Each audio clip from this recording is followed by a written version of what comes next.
मिस्त्री इकबाल की ड्यूटी थी वाघा बॉर्डर पे। मिस्त्री इकबाल नाम का एक शख्स, उसकी ड्यूटी लगाई गई। मौलवी इकबाल भी लिखा है बाज लोगों ने किताबों में, और बाज ने मिस्त्री इकबाल भाटी गेट लाहौर का रहने वाला। वो कहता है जिस दिन पाकिस्तान बना तो मेरी ड्यूटी थी वाघा बॉर्डर पर रिसीव करने की। एक बूढ़ा आदमी सबसे पहले वाघा बॉर्डर के जरिए पाकिस्तान की सरहद में दाखिल हुआ। कहते हैं कपड़े उसके जगह जगह से फटे हुए थे, पैरों में जूता नहीं था और पैदल चल चल के उसके पैरों से खून निकल रहा था। चेहरे पे बड़ा हुस्न था, नूरानियत थी। कहते हैं जब वो अंदर दाखिल हुआ उसकी आंखें नहीं खोल रही थी, तो मुझसे पूछता है पुत्र पाकिस्तान कितनी दूर है, पुत्र पाकिस्तान कितना रह गया है। मिस्टर इकबाल कहते हैं मैंने उठ के बाबे को पानी पिलाया और मैंने उसकी आंखों से दाढ़ी से गर्द साफ की। मैंने कहा बाबा तू पाकिस्तान में आ गया है। तो कहते हैं देसी बाबा कहने लगा शुक्र है अल्लाह तेरा, मैं काफिरों के मुल्क में नहीं मरा, मैं मुसलमानों के मुल्क में आ गया हूँ।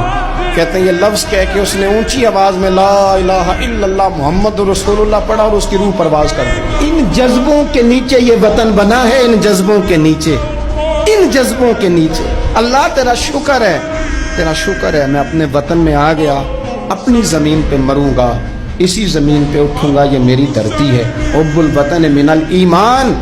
आप यकीन करें हमें पाकिस्तान से बड़ा प्यार, हमें इसकी धरती से हमारा दिल कुड़ता है, इसलिए कि हमारा कोई इरादा नहीं कि हमारे बच्चे यूरोप शिफ्ट हों।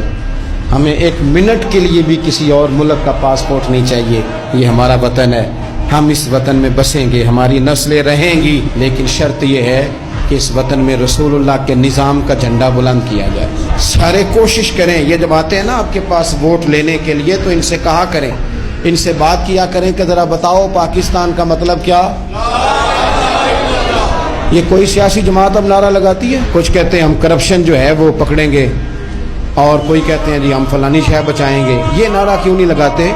इस नारे को फरोग दें और फिर पाकिस्तान की तामीर और तरक्की के लिए ना ये छोड़ दें कि हुकूमतें सारा काम करें। आज के जुमे में मेरी आपसे अपील है कि एक बंदा कम से कम 3 दरख्त लगाए। मेरे नबी पाक अलैहिस्सलाम ने फरमाया जिसने दरख्त लगाया, जब तक उस दरख्त से कोई इंसान या जानवर फायदा उठाता रहेगा, लगाने वाले को सदका करने का सवाब दिया जाए। अरब के अंदर बेरियों के दरख्त बहुत ज्यादा थे, तो नबी पाक ने फरमाया खबरदार को बेरी का दरख्त ना काटे। पाकिस्तान में दरख्त लग जाए। ये जो गली है ना, ये गली वजीर आजम की नहीं, ये जो वजीर मवासलात है उनकी नहीं, ये गली पाकिस्तान की है। और मैं पाकिस्तानी हूँ, आप क्यों इंतजार कर रहे हैं कि फलाना बंदा आएगा तो हमारी गली साफ करेगा? ये हमारा वतन है, अपने घर की सफाई भी हमने खुद करनी है। और आप उस दीन के मानने वाले हैं कि नबी पाक अलैहिस्सलाम फरमाते मैंने एक बंदे को जन्नत में टहलते देखा, तो मैंने पूछा क्या अमल करके आया है? तो कहा कुछ भी नहीं, गली में रोड़े पड़े होते थे, ये उठा दिया करता था, रब ने जन्नत अता कर दी। इस वतन को सजाएं, इसको संवारें,